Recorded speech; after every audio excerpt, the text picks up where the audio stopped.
Ito ang Saudi Arabia. Ang bansang ito ay kinakatakutan ng karamihan. Dito ang pinakamaraming OFW na minamaltrato. Kadalasan dito ang mga minamaltrato ay ang mga household worker. Ang bansang ito ay hindi rin nasusunod ang kanilang mga kontrata. Karamihan sa mga OFW ay nagrereklamo dahil meron silang mga kontratang pinirmahan sa Pilipinas, pagdating sa Saudi Arabia ay meron pang isang kontrata. Ang bansang Saudi Arabia ay pangalawa sa pinakamaraming OFW sa buong bansa.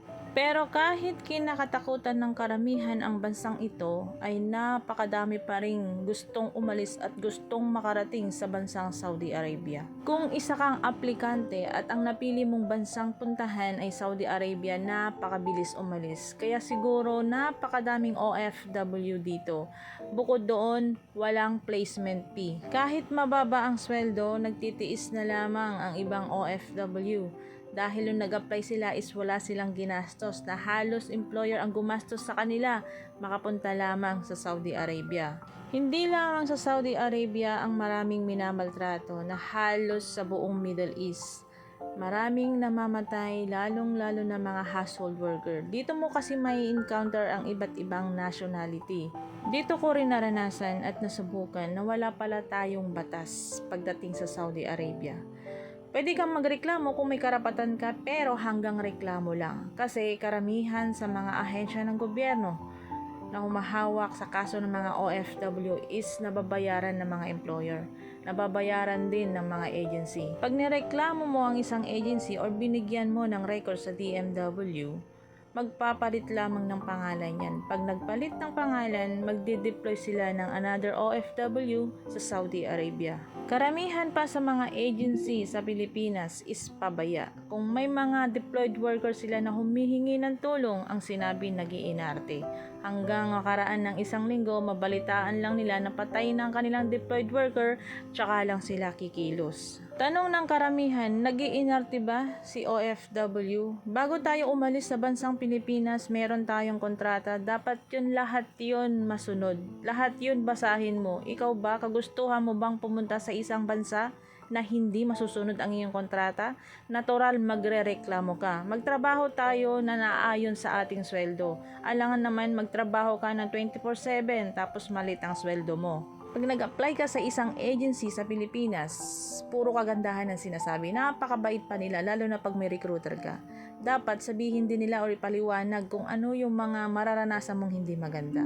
Pero pag na-deploy nila ang isang aplikante at hindi maganda ang sitwasyon niya sa kanyang employer at hindi rin nasunod ang kanyang kontrata, binabaliwala na or pinapabayaan na sila ng kanilang agency. Dito mo rin mararanasan ang iba't ibang klase ng taong manloloko. Manloloko sa pera, manloloko sa asawa, lahat ng klaseng panloloko meron at dito ko naranasan at dito ko nakita. Karamihan din sa mga OFW sa bansang Saudi Arabia ay walang ikama. Yung iba naman expired na. Ang ikama sa Saudi Arabia ay napakahalaga, lalo na pag lumalabas ka. Ano ba itong ikama? Ang ikama po ay pinaka-resident ID nyo po. Bawat bansa meron silang tawag sa pinaka-resident ID nila. Kaya dapat pag pumunta ka sa isang bansa, meron kang resident ID. Kung sinasabi ng inyong employer na hindi ka pa pwedeng umuwi dahil active pa ang inyong ikama, pero tapos na ang iyong kontrata, mali po yun. Dapat po ang sundin po natin is kontrata natin na pinirmahan sa Pilipinas at hindi po ang ikama. Ang ikama po ay pinaka-resident ID po natin yan sa bansang Saudi Arabia. Pero kung ikukumpara mo po ang Saudi Arabia noon at saka ngayon, ay napakalaki na pong pagbabago. Pwede ka na pong gumala sa batha na hindi nakaabaya, basta disente pong tignan. Napakarami na rin mga Pilipino nagtitinda dito, o yung tinatawag na Pinoy market. Pag nagpunta ka sa batha, akala mo nasa Divisoria ka or nasa Quiapo. Linyahan ng karamihan, paswertehan lamang sa pag-abroad or paswertehan sa employer kung saan ka mapupunta, kung sa mabait or sa demonyo. Oo, sabihin nating paswertehan kasi gusto mong magtrabaho para makatulong sa iyong pamilya, para sa kinabukasan ng mga anak mo. Pero ang hirap makipagsapalaran sa ibang bansa, yung magkasakit ka, mag-isa ka lang. Kahit may sakit ka, kailangan mong pumasok sa trabaho. Mas nakakatakot noon kaysa ngayon kasi ngayon marami ng taong pwedeng tumulong sa inyo pag halimbawa ng hindi maganda ang nararanasan nyo sa inyong amo. Kahit sino pwede mong hingian ng tulong, pero dapat piliin mo kung sino yung mga taong pagkakatiwalaan mo. Nakakalungkot lang isipin kung sino pa yung mga volunteers na tumutulong, sila pa ang masama. Kung sino yung mga tumutulong, sila pa ang sinisisi. Karamihan sa mga advocate ay kapwa nating mga OFW, kaya sila yung nakakaramdam or sila yung nakakaunawa kung ano ang pakiramdam ng isang OFW distress. Magpasalamat na lang tayo kasi meron tayong mga advocate na nagmo-monitor sa mga OFW distress. Sila yung taga-report sa ating polo at saka DMW na dapat gawain yan ng polo na i-monitor ang bawat OFW distress. Pero ang nangyayari pag nag-report na si advocate sa DMW, nangaaway na itong agency. Kumusta ka naman advocate? Kaya mo pa ba? Kaya mo bang maglingkod sa kapwa nating mga OFW kahit walang sweldo at kahit napapahamak na ang buhay mo? Pero hindi ako naniniwala sa lahat ng mga advocate ay volunteers na tumutulong. Meron ding advocate na nagpapabayad. Meron ding advocate na meron silang connection sa mga agency. Pero wag tayong gumaya sa mga ganun tao. Tumulong tayo sa mga kapwa nating OFW na walang bayad na bukal sa ating mga puso. Kauna-unahang bansa ang Middle East or Saudi Arabia na nagkaroon ng advocate. Dahil sa sobrang dami ng problema ng mga OFW, hindi na kaya ng ating mga embahada at polo.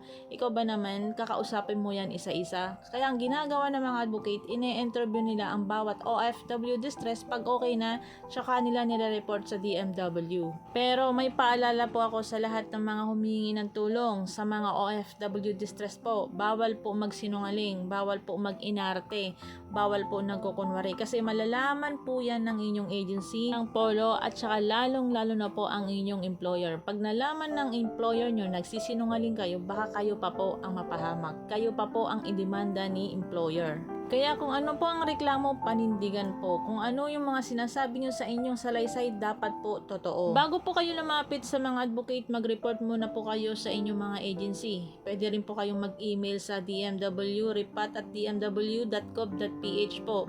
Pag medyo matagal ang response, dun na po kayo humingi ng backup sa mga advocate para ma-monitor po nila kayo. Advocate po ay walang bayad at hindi po sila nagpapabayad. Pero depende po yan sa advocate ng bawat grupo kung hihingi po sila ng bayad. Pero ang mga advocate po ni OFW at Asia ay hindi po nagpapabayad. Kung meron po kayong na-encounter na ganito, paki-report po agad sa amin para malaman po namin kung sino yung taong ito.